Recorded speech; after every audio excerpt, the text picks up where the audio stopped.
Zgodovina nas lahko nauči veliko modrosti, tudi če sega tako daleč nazaj, kot je čas kamene dobe. To dokazuje knjiga Vrnitev Sebastjana Preglja, ki je na podlagi zgodovinskih dejstev predstavil junaške zgodbe koliščarjev. Z njimi kam ne klešeta Jara in Jasna. Brin, Črna, Rigel, Ber, Sinica, so vam ta imena kaj znana?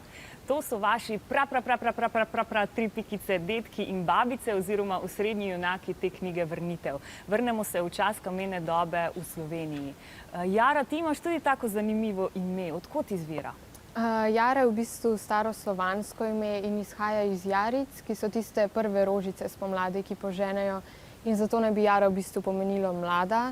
Je pa to tudi povezano s tem, da je moj rojstni dan na Gregorjevo, ki naj bi bil v starem koledarju prvi dan pomladi.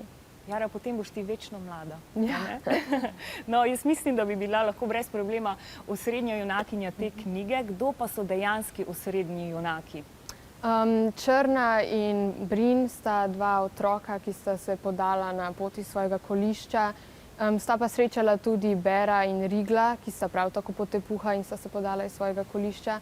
In ko so skupaj tako prišli v eno tuje kolišče in so jih tam lepo sprejeli, so tam spoznali tudi Sinico.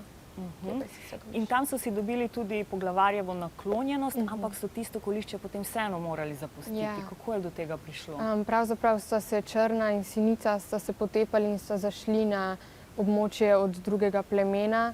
In ker je ustni zakon, da ne smejo prečkati območja na drugo območje drugega plemena, so morali potem zapustiti to kolišče.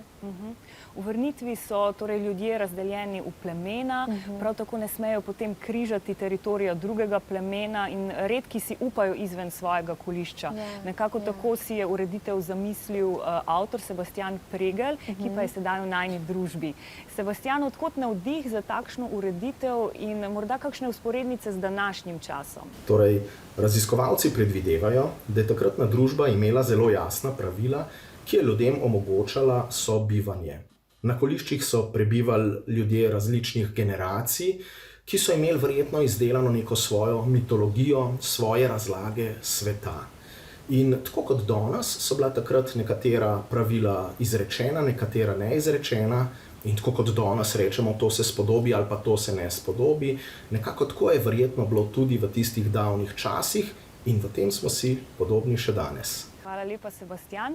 Tako kot so bila včasih nenapisana pravila, so bila tudi verovanja in to imamo še danes. V povezavi s tem je omenjena zvezdna ptica. Kaj je ta pomenila?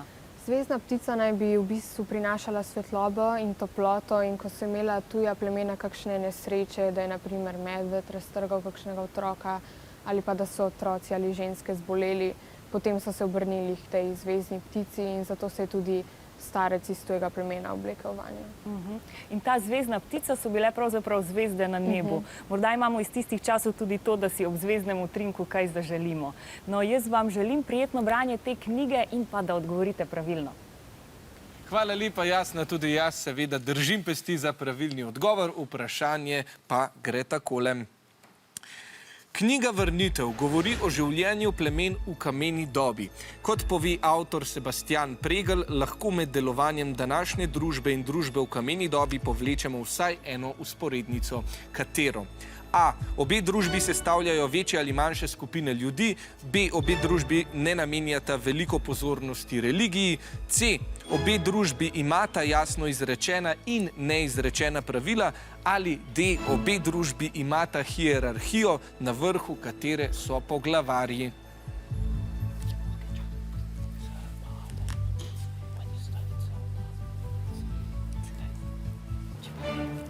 Aha, obe ekipi menita, da je pravilen odgovor C.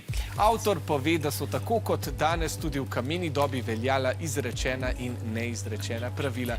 Kaj se spodobi in kaj se ne spodobi? Pravilni odgovor je res C. 5 točk za obe ekipi.